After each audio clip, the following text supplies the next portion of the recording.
जय हिंद दोस्तों। आज हम जानने वाले हैं एक बहुत इंपॉर्टेंट टॉपिक यूथनेशिया के बारे में।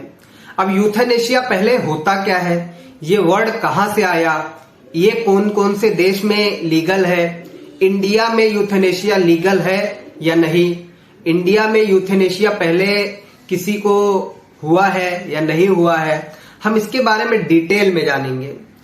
लेकिन सबसे पहले हम ये जानते हैं कि यूथनेशिया शब्द ये आया कहां से और इसका एक्चुअल मीनिंग क्या होता है। यूथनेशिया वर्ड आया है ग्रीक वर्ड से जिसका नाम है यूथेनोट्स। अब यू का मतलब होता है गुड और थेनोट्स का मतलब होता है डेथ, यानी कि good death for bona fide reason, किसी का भला करने के लिए, उसका दर्द मिटाने के लिए। अगर हम किसी को इच्छा मृत्यु प्रदान करते हैं जब वो डिमांड करे तो हम उसे कहते हैं यूथनेशिया, या फिर किसी की दर्द मिटाने के लिए अगर हम मर्सी किलिंग करें उसे कहेंगे यूथनेशिया। अब यूथनेशिया होता है दो टाइप का, पहला एक्टिव यूथनेशिया और दूसरा पैसिव यूथनेशिया। एक्टिव यूथनेशिया क्या होता है, जब भी हम किसी को मर्सी किलिंग के लिए यानी उसको इच्छा मृत्यु प्रदान करने के लिए हम कुछ एक्ट करें, यानी कि जैसे उसे कोई इंजेक्शन दे दें जिससे वो धीरे धीरे मर जाए इंसान, या फिर कुछ ऐसा काम करें, एक्स्ट्रा एफर्ट करें कि उसकी डेथ हो जाए। और दूसरा है पैसिव यूथनेशिया, जिसमें अगर जो बंदा सरवाइव कर रहा है वेजिटेटिव स्टेट में है, जैसे कि वो जिंदगी भर दर्द में रहेगा, कोई कोमा में है जिसका कोई भी इलाज नहीं है, या फिर वो इंसान तड़प रहा है जिसके बचने की कोई उम्मीद नहीं है और वो वेंटिलेटर पे है, और हम अगर बस जिस चीज से वो सरवाइव कर रहा है उस एक बटन को अगर घुमा दें या उसका सर्वाइवल हम छीन लें और उसकी डेथ हो जाए, तो इस केस में हम कहेंगे पैसिव यूथनेशिया। लेकिन याद रहे कि यूथनेशिया सिर्फ वेजिटेटिव स्टेट में दिया जाता है, यानी कि जब कोई इंसान जो भी ऐसी हालत में है जिसके बचने की अब कोई भी उम्मीद नहीं बची है, वो सिर्फ तड़पेगा सारी जिंदगी, उसे सिर्फ मर्सी प्रदान करने के लिए, उसे कोई अच्छी लाइफ आगे अगले जन्म में प्रदान हो, या फिर उसका दर्द मिटाने के लिए जब हम उसकी इच्छा मृत्यु देंगे, वो होगा यूथनेशिया। और मैंने जैसे कि बताया ये दो टाइप का होता है, पहला एक्टिव यूथनेशिया और दूसरा पैसिव यूथनेशिया। यूथनेशिया का कॉन्सेप्ट अभी भी पूरे वर्ल्ड में नहीं पहुंचा है और ना ही पूरे देश ने, पूरे वर्ल्ड ने इसे अडॉप्ट किया है।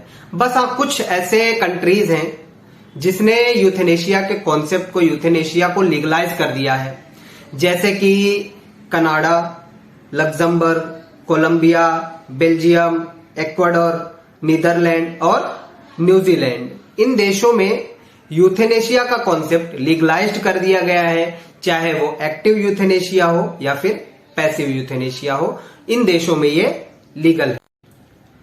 तो चलिए अब हम अपने मेन क्वेश्चन की तरफ बढ़ते हैं, जो कि ये है कि क्या इंडिया में यूथनेशिया लीगल है या नहीं है। है तो क्यों है और नहीं है तो क्यों नहीं है। तो मैं सबसे पहले आपको बता दूं कि जैसा मैंने पहले बताया कि यूथनेशिया दो टाइप के होते हैं, एक्टिव यूथनेशिया और पैसिव यूथनेशिया। अब इंडिया में 2018 में पैसिव यूथनेशिया को लीगलाइज कर दिया गया है। कोई स्पेशल लॉ तो नहीं बनाया गया है, बट हाँ सुप्रीम कोर्ट के ऑर्डर पे अगर परमिशन मिलती है तो पैसिव यूथनेशिया जो है वो हो सकती है, बट एक्टिव यूथनेशिया आज भी इंडिया में इलीगल ही है। मैं आपको इससे रिलेटेड कुछ केस लॉ बताता हूं। सबसे पहला केस लॉ है ज्ञान Kaur versus state of Punjab का, जिसमें कोर्ट ने यह कहा था कि इंडियन कॉन्स्टिट्यूशन का आर्टिकल 21 ये हमें राइट टू लाइफ का राइट देती है, ना कि राइट टू डाई का। और इंडियन कॉन्स्टिट्यूशन के आर्टिकल 21 में राइट टू डाई का कॉन्सेप्ट नहीं आता है। उसके बाद एक केस हुआ, एक केस लॉ आया Aruna Kaur versus union of India का। अब इस केस में क्या हुआ था, अरुणा कौर जो कि परमानेंट वेजिटेटिव स्टेट में थी, ना उनकी बॉडी वर्क कर रही थी, वो सिर्फ तड़प रही थी।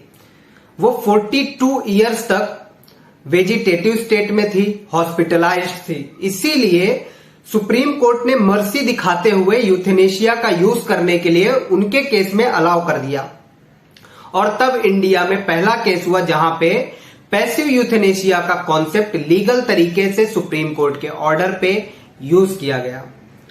उसके बाद एक केस आया common cause versus union of India 2018 का, जहां पे सुप्रीम कोर्ट ने पैसिव यूथेनेशिया को लीगलाइज किया और कहा कि राइट टू लाइफ के साथ साथ इंडियन कॉन्स्टिट्यूशन के आर्टिकल 21 हमें right to die with dignity का भी राइट देता है, ताकि हम जब भी मरे पूरी डिग्निटी के साथ मरे, हम तड़प तड़प के ना मरे। इसीलिए पैसिव यूथेनेशिया को इंडिया में लीगलाइज किया गया, but on a prior condition, prior permission of courts, जिसके लिए आप अंडर आर्टिकल 26 हाई कोर्ट में अप्लाई कर सकते हैं पैसिव यूथेनेशिया के लिए, या फिर under article 32 of Indian constitution supreme court पे भी अप्लाई कर सकते हैं।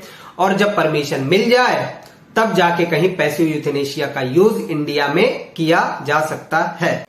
मैं उम्मीद करता हूं कि आपको यूथेनेशिया का कॉन्सेप्ट अच्छे से समझ में आ गया होगा, लेकिन अगर फिर भी आपको कोई डाउट है तो कमेंट करके जरूर पूछ सकते हैं।